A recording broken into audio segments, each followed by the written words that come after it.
Hello and welcome to the third episode of the series of podcasts dedicated to medieval Asia. We've journeyed through the rise and fall of empires, witnessed the vibrant cultural exchange along the Silk Road, and felt the constant pulse of power struggles that defined this era. Yeah. Today we plunge into a conflict that reveals so much about this period. Right. The Song-Xia Wars, a complex dance of ambition, strategy, and resilience spanning over a century. These wars weren't just about territory or resources. Right. They were about two very different visions of power colliding. Yeah. The Song, with their flourishing economy and intricate bureaucracy, Yeah. represent a more established, centralized model of empire. And on the other side. The Xia, these tenacious Tangids, Yeah. forged their strength in the harsh landscapes of the Northwest, Yeah. embodying a more adaptable, decentralized power. And at the heart of this clash, we find the story of Li Jiqian, a Tangut leader who dared to challenge the might of the Song Dynasty. Right. His rebellion wasn't just a local uprising, it was a masterclass Yeah. in exploiting the vulnerabilities of a larger power. Li Jiqian was a brilliant strategist. Yeah. He understood that the Song's diplomatic web, their intricate system of alliances and rivalries, Right. could be turned against them. Against them, yeah. He skillfully manipulated the tensions between the Song and the Liao dynasties, Yeah. essentially using their own weight Right. to create space for an independent Tangut state. It's fascinating how he turned what seemed like a weakness, being caught between two powerful empires, Yeah. into an advantage. Right. He didn't just survive, he thrived in this chaotic environment, Mm-hmm. ultimately laying the foundation for the Western Xia Empire. And then we have his son, Yuanhao, who takes this defiance a step further. Right. Declaring himself emperor of the Western Xia in 1038 Yeah. was a direct challenge to the Song's authority, Right. a bold proclamation that this new Tangut state was here to stay. It's a pivotal moment that throws down the gauntlet and sets the stage for a century of conflict. And this conflict explodes into a full-blown war with Yuanhao's invasion in 1040. Yeah. This wasn't just a border skirmish. Right. This was a massive undertaking, Yeah. a display of the Xia's growing military might. Yeah. They fielded an army of tens of thousands, demonstrating their ability to mobilize resources and manpower Right. on a scale that rivaled the Song. Imagine the logistical challenges Yeah. of supplying and coordinating such a force across vast distances Right. and unforgiving terrain. Right. This invasion was a testament to the Shia's organizational skills and logistical prowess. Yeah. A sign that they were no longer a minor force Right. to be easily brushed aside. The scale of this invasion forced the Song to reassess their opponent. Yeah. They could no longer dismiss the Xia as a minor nuisance. Right. This was a force capable of challenging their dominance in the region. Yeah. The battles that followed were brutal and intense, Yeah. marked by tactical innovations and the harsh realities of medieval warfare. One detail that really struck me was the sheer size of the Xia army. Mm-hmm. Yuanhao levied every able-bodied man between 15 and 60, Wow. creating a force that dwarfed many of the Song's regional armies. Right. It speaks volumes about the Shia's commitment to this conflict, Yeah. their willingness to dedicate their entire society to the war effort. And it underscores the challenges the Song faced. Right. They were up against an opponent who was not only skilled in warfare, Yeah. but also deeply committed to the fight. Right, This yeah. wasn't a conflict that could be easily resolved through diplomacy Yeah. or limited engagements. And then, in a surprising twist, Yeah. the Liao Dynasty, usually rivals of the Song, actually came to their aid against the Xia. This highlights the complex geopolitical realities of the time. Yeah. Alliances were fluid, constantly shifting based on self-interest and strategic calculations. Right. The Liao, despite their history of conflict with the Song, recognized the growing threat of the Xia and chose to intervene. It's a classic example of the enemy of my enemy is my friend. Yeah. But it also speaks to the precarious balance of power in the region. Right. Any shift in strength could have ripple effects across the entire political landscape, Yeah. forcing even long-standing rivals to cooperate. This intervention, while perhaps unexpected, was driven by a very pragmatic assessment of the situation. Yeah. The Liao, like the Song, saw the Xia as a potential threat to their own interests. Right. And chose to act accordingly. Yeah. This wasn't about loyalty or ideological affinity. It was about power and survival in a constantly shifting environment. Right. The Song-Xia Wars weren't a single decisive conflict, but rather a series of campaigns, raids, and skirmishes that ebbed and flowed over decades. One particularly intriguing episode is Emperor Yizong's daring raid in 1066. Okay. He led a night attack on Song forces, catching them off guard, and demonstrating the Xia's capacity for audacious maneuvers. This raid, while ultimately a tactical victory for the Xia, reveals a crucial aspect of the conflict. It highlights the limitations of both sides' military capabilities during this period. The Song, despite their vast resources, struggled to effectively counter the Xi's agility and knowledge of the terrain. And the Xia, while capable of inflicting damage and disrupting the Song's plans, lack the resources for sustained large-scale offensives. This led to a prolonged stalemate, punctuated by bursts of violence, but without a clear path to decisive victory for either side. The stalemate wouldn't last forever, though. The Song, under Emperor Shenzong, embarked on a dramatic shift in strategy, culminating in the ambitious Five-Pronged Invasion of 1081. This invasion was a monumental undertaking. Shenzong, determined to crush the Xia once and for all, mobilized a massive army, drawing on troops from across the empire, even incorporating Tibetan auxiliary forces. This demonstrates the Song's vast resources and their willingness to commit significant manpower to this conflict. The sheer scale of this operation is staggering. 5 separate armies, each with its own objectives and logistical challenges, converging on Xia territory. It was a display of imperial ambition and military might that aimed to break the stalemate and achieve a decisive victory. This invasion, despite its initial momentum, ultimately failed to achieve its objectives. The logistical challenges of coordinating such a complex operation across vast distances proved insurmountable. The Song, despite their superior numbers, struggled to maintain supply lines and effectively support their forces in the field. And the Xia, leveraging their knowledge of the terrain and their flexible fighting style, effectively resisted the Song's advance. They exploited weaknesses in the Song's coordination, turning the invasion's complexity against them. One particularly dramatic episode during this campaign was the Siege of Lingzhou. The Song forces, on the verge of capturing the strategically vital city, were met with a devastating counterattack. The Xia defenders, facing a seemingly insurmountable force, unleashed a flood by breaching the dikes along the Yellow River. This act of desperation, a testament to their ingenuity and determination, turned the tide of the battle, forcing the Song to retreat and ultimately abandon the siege. The flooding of the Song camp at Lingzhou is a powerful symbol of the challenges they faced in this conflict. It demonstrates the Xia's ability to adapt, to leverage their environment, and to turn seemingly desperate situations to their advantage. The failure of the 1081 invasion marked a turning point in the Song-Xia Wars.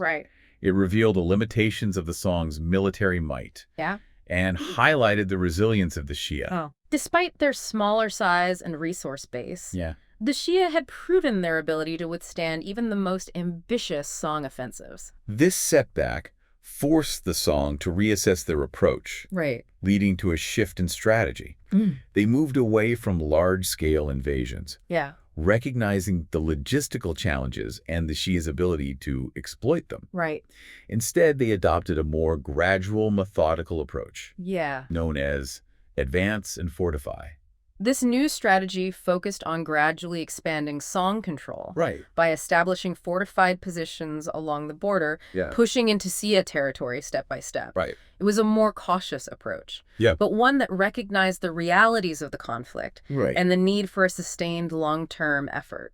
This shift in strategy reflects a growing understanding of the Xia's strengths and the need for a more nuanced approach. The Song, after decades of conflict, were beginning to adapt to the challenges of fighting in this harsh and unforgiving environment. One of the key successes of this new strategy was the capture of Pingxia in 1098. Oh, okay. This strategically important city, located in the Ordos region, had long been a thorn in the Song's side. Its capture marked a significant victory for the Song, and demonstrated the effectiveness of their advance and fortify approach. The capture of Pingxia was a testament to the Song's persistence and their ability to learn from past mistakes. They had adapted their tactics, strengthened their logistical capabilities, and developed a more nuanced understanding of the battlefield. This victory solidified their control over the Ordos region and set the stage for further expansion. And this expansion took a somewhat unexpected turn. The Song, rather than focusing solely on direct military conquest, began to leverage diplomatic and political maneuvering to further their goals. They recognized the importance of alliances and the potential to exploit internal divisions within neighboring kingdoms. This is where the story of the Sanka Kingdom comes into play. This Tibetan polity, located to the southwest of the Xia, became a focal point of the Song's efforts to weaken their rival. The Song, sensing an opportunity, intervened in internal Sanka power struggles, eventually annexing the kingdom and incorporating it into their empire. This move, while seemingly peripheral to the direct conflict with the Xia, had significant strategic implications. The annexation of Song not only expanded the Song's territory, but also applied pressure on the Xia's southwestern border. It demonstrated the Song's willingness to utilize a multifaceted approach, combining military force with diplomatic maneuvering to achieve their objectives. The Xia, understandably alarmed by this development, attempted to counter the Song's advances. They launched raids and incursions into Sanka, hoping to dislodge the Song and reassert their influence in the region. However, the Song, having learned from their past mistakes, were better prepared to defend their newly acquired territory. They had strengthened their fortifications, improved their logistics, and developed a more effective military doctrine. As a result, the Xia's efforts to regain control of Sanka were largely unsuccessful.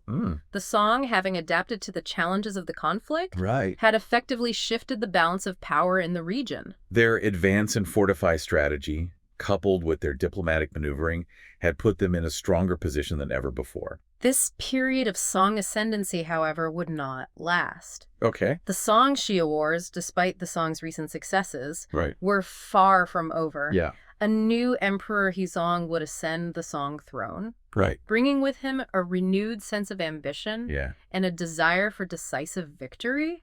His reign would mark a dramatic shift in the conflict, leading to one of the most disastrous episodes in Song military history. So Song is looking pretty dominant at this point. Yeah, you would think they were on the path to victory, but... they had some setbacks they learned. They figured it out. But as we've seen throughout our deep dive into medieval Asia, things can change pretty dramatically. Well, fortunes can change just like that.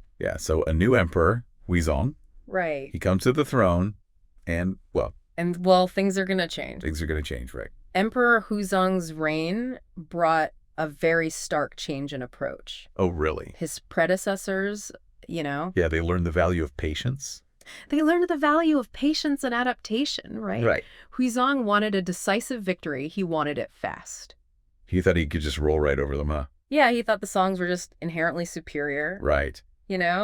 Their resources and military might should just be able to easily overcome the Xia. It makes sense, right? They're a big, powerful empire. Why wouldn't they be able to do that? And that overconfidence? That was a critical miscalculation. It seems to be a pretty common theme in these wars. Yeah, it really is. People underestimating their opponents. Yeah.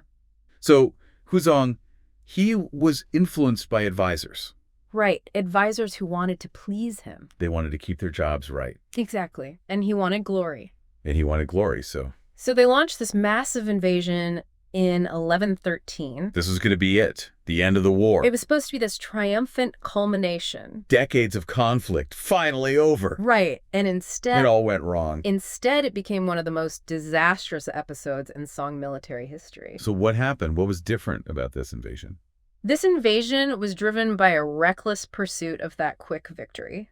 Huizong, he wanted to prove his military prowess. Right. He disregarded all the lessons that his predecessors had learned. They really thought they had it in the bag. Yeah, the Song army? Yeah. Led by General Tong Guan. Okay. Marched deep into Xia territory. And they were overconfident. That's right, and overconfident. So what did they do wrong tactically? They overextended their supply lines. They always seem to have problems with that. Right. They didn't do proper reconnaissance. Which seems important. Very important. Yeah. And of course, they underestimated the Xia again. They never learn. No, they don't. And the Xia, what were they doing during all of this? The Xia were watching. They were being led by Emperor Chongzong. Okay. A very cunning and experienced leader. Okay. They saw what the Song were doing. They saw their vulnerabilities. Waited. They waited for the perfect opportunity. Smart. Let the Song get bogged down in this unfamiliar terrain. Yeah. Get weakened by all those logistical challenges. The Xia just letting them dig their own grave. Exactly. And then Boom. They launched this devastating counteroffensive. So what did they do? Targeted those overextended supply lines. Makes sense. Harassed their flanks, exploited the gaps in their formations. Song weren't ready for that kind of fighting. They were not prepared at all. Chaos. Total chaos. The army quickly descended into chaos. So this is the end. It all culminated in this catastrophic defeat. Oh, man. For the Song right outside the Xia capital. How bad was it? Demoralized, disorganized, they were routed. Completely defeated. Heavy casualties, lost vast amounts of equipment. Just a complete disaster. It was. The scale of the defeat was just staggering. Really turned the tide of the war. It did. It shattered that image of Song invincibility. They thought they were invincible. They really did. They had the resources, they had the manpower. But they had flawed leadership. And they were arrogant. Right. So not just a military setback. No, a blow to their prestige. That image of dominance was gone. Right. So this was a turning point in the war. It really was. The Xia showed they were resilient, they could adapt. That's right. They knew how to exploit their opponent's weaknesses. And it showed that the Song weren't as strong as they thought they were. Exposed their vulnerability. And those vulnerabilities would eventually contribute to their decline and their eventual fall. So what are the big takeaways from the Song-Xia Wars? I think the Song-Xia Wars offer valuable lessons that go beyond just medieval Asian history. Like what? Well, they show the importance of adapting. Yeah. Adapting to changing circumstances. Which the Song did eventually do, but not always. Not always right. They also show the dangers of underestimating your opponent. Which they did a lot of. Yes, they did. So what can we learn from that? How does that apply today?